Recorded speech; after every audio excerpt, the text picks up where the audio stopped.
Shalom. This is a short broadcast for my students at the current events, and also a small request as well prior to the coming Sabbath. We are in the festival of Sukkot and events in Israel that are taking place. I think probably many people are arguably and understandably worried, and they are trying to figure out what is going on in the Middle East. Should they be worried about it? Should they be taking any actions for themselves? Is that situation going to affect them, etc.? Many other questions arise. So in brief, the situation in Israel has been ongoing, as you know, for many years. It's not new. As old as Israel's inception was back in 1948, this situation escalated in Yasser Arafat's time after 1967, and then we saw Israel go through Yom Kippur War, and not surprisingly, remember the Yom Kippur War? Israel was attacked while on holiday celebrating the festival, and right now we are also in the middle of the festival, and Israel is again struck with quite a ferocious attack, and this time the injuries have definitely been leveled up a lot more than they have in the past. So it appears to me, looking at the situation, that the Palestinians obviously used the time to build their weapons, build their skills in how to make the attack. And it also appears that Israel was somewhat caught by surprise. They didn't expect the attack at this level and not at this ferocity. It also begs the question, where were the soldiers, IDF soldiers, the Israeli Defense Forces, where were they when this attack was taking place? Why weren't they inside the city? Because these guys clearly, Palestinian fighters clearly, were in the city in various parts of internal Israel, and they were able to shoot at people and kill people, maim people, etc., and go about their nonchalant business. Well, everybody was going about their business. They're kind of caught by surprise. And even at the airport, as you may have seen, harrowing pictures of people cowering down and trying to, protect themselves. One thing I wanted to point out, that in the Muslim world, which you may not know, this is very common in the Muslim world. In the Muslim world, it is thought that the Jews, the Jewish people, that they are cowards. That they look at them when something happens, they are hiding, they are cowering and things like that. You see, this is what I call a stereotype. This stereotype exists in the Muslim world generally, because they are believed from the beginning, from their childhood, the Muslims, that you got to sacrifice yourself for God, for Allah, the name they use for God. So by that belief, they believe that you should not fear anything, and if the time comes and you have to sacrifice yourself for whatever reason, whether it be a war, whether it be something else, you should just do it. So by doing that kind of technique, by the clergy and by the general religious community, the idea is that they are slowly developed into a fighting, mentality. In other words, they are prepared.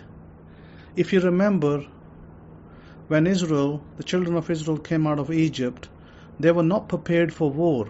They were not prepared to fight, because they were, hadn't fought with anybody for many years. Hundreds of years they didn't have a war. So they were afraid to fight a war. So God did not take them through the route of the Philistines. God took them through a route in which they will not have to face a war. And so they were afraid because they were not practiced and not experienced. I'm not saying that. I'm not saying that the Jewish people are cowards or cowering down and so on, so forth. This is not coming from me. This is the general mentality in the Muslim world. So, I know the acts, the brave acts of many Israeli soldiers and civilians alike. So I don't need to kind of follow that type of brainwashing. But having said that, where are we now? I think what happened, or at least what I know, information that I have at hand, is that a lot of the Israeli soldiers were preoccupied with settlers in different parts of West Bank, and they were busy trying to protect the settlers, because the settlers are a religious community that believe that the Messiah, when he comes, he will establish government, he will establish the third temple. They have this very strong belief, and this is among the settler community, or what we call the religious ultra-Orthodox community, Jewish people. This belief is not so common in the suburbs, where people go about their business. I mean, they may have different types of beliefs, but they're not hardcore, waiting for the Messiah to come and redeem them. They don't have that kind of belief. It's very watered down, put it this way. So while the soldiers were preoccupied trying to protect them and trying to uproot maybe Palestinian territories that were given to Palestinians and trying to place settlers over there. So while they were busy doing that, Palestinians saw the opportunity to make the attack. Now, it was also said that because Saudi Arabia and Israel are trying to normalize relations, maybe it's because of that they did the attack. I personally don't think so. That's not part of the equation. But that's what you may hear that narrative. I don't believe that is the case. I think that will go on irrespective of what you see on the horizon. To me, this is just what I call blowback. Why is this a blowback? A blowback is a situation in which you do something but you don't expect repercussions. What Israel did in the last at least 5 to 6 years, or maybe more, they sent in their operatives into Iran and they assassinated some top scientists over there. I would go so far as to say that the general that was killed in Iran, that was a key component. I would probably go so far as to say that the Americans that killed him, the intelligence came from the Israelis to do that. So, and various other things, they came up to India. They had their people in India scouring the land and doing various things over there. So, obviously they were trying to stop Iran from building a nuke, which they believe that will be right to stop now. And once it's built, it may be dangerous territory. So therefore, Saudi Arabia has already said that they also want to have a nuke. They also want to have an operative plant, maybe not at a bigger scale, but at a smaller scale, but they like to also be part of the race, because Saudi Arabia knows deep down that even though Iran may at this point have shaken hands with them, but it is the shake of the enemy. It is a veiled shake, Behind that shake, there's still enemies. They are not friends. It's only what I call just a mirage. That's all it is. Temporary. So Saudi Arabia knows that if Iran attacks them, Iran is much more powerful. How will Saudi Arabia defend themselves? Maybe, because the US will come, of course, for their aid, but how fast is that going to be? Just like now, U.S. is going to the aid of Israel, sending their destroyers and their, armored vehicles and other type of help. They're sending in their big ships near the Mediterranean in case they need to support Israel, and maybe they will be supporting Israel with different types of weapons as well. So that's the situation. This situation is simply a blowback from what Israel did in Iran and some other nations nearby. And I think that was coming. I'm not surprised. I'm not surprised at all. It was coming. To me, this is nothing more than a squabble that will die down after a little while. It's just that. This is business as usual. There's nothing special about it. Sure, there have been casualties on Israel's side, maybe 300 people plus injured, and there's been casualties in Palestinian side, 1,400 people plus injured. Maybe 1,400 killed, maybe many injured. So there are casualties on both sides. It's not like only one side is going to have casualties. At the end of the day, the solution for this in our times is only going to be to sit at the table and organize some kind of method by which the two people can live in peace. Until, of course, from our belief point, until the Messiah shows up and forms a Torah government in which there will be a due process and justice, and third temple will be resurrected or repaired and put in place, and then things will roll from there. That's in the future. So that's basically where we are. Do not worry about it. You don't need to hoard food in America. If you live in America or Europe, just have enough food in your pantries that you can safely get through for 3 months. And that's about as all you need to do. I'd suggest dry foods like pasta, rice, things that don't go off are good foods, and tin foods probably, beans, other type of tin foods.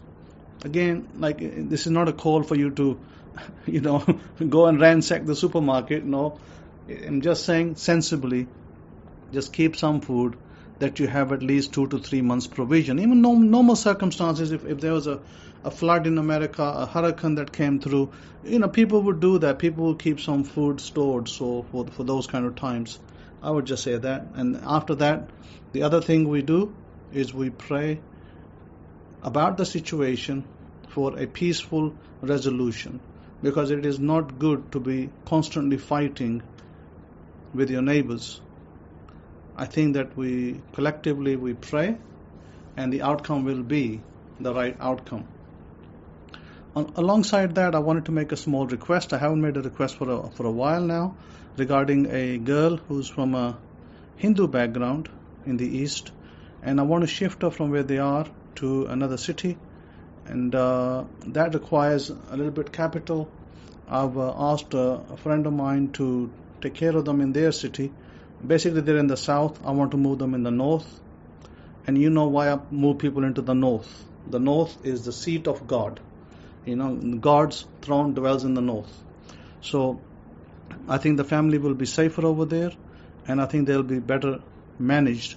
And it's only a mother and a daughter, and the mother can find a job there, and the daughter can also go to college there. So for that, at this point, I don't know if the situation develops and maybe I need more money towards her college fees, but right now I think I need around $500 to take her from where she is to the other place and provide for at least 1 month's food and some clothes, because she hasn't really got clothes, not many clothes at least. So she's need new clothes, she'd need food, the family would need food, and of course they'd pay some rent where they're going to be living, and we'll take it from there. At least it means that once they arrive over there, I can then take the next step and sort out the other bits as things go along. So $500 is my immediate need, and if any other need arises, it more likely will be towards her college enrollment. I want her to enroll into a community college in the new city, and to learn a beauty therapy course, because that is most appropriate for girls over here.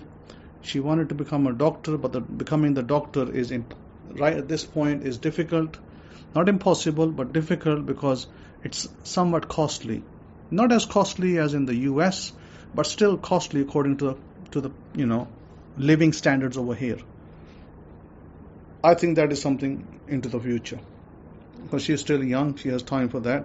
But at least in the meantime, something needs to be done. So any of you who wish to contribute and receive a blessing from God on this behalf, please mark your donations as just mark it girls' assistance, so I know that your help is going towards the girls' assistance. Then I can direct the money at the right place. Okay. So with that, I like to thank you, and continue to follow the Torah, continue to follow the principles and practices I've been teaching you, because they will tremendously help you and change your lives. So keep yourself safe, continue to celebrate the festival, and this is a wonderful time for us to celebrate it, and also to pray for the peace in Israel with the Palestinian people, and also pray for the Palestinian people, because there are many good Palestinian people there. I met them when I was in Israel a few years ago. I met Palestinian people. They're not all violent.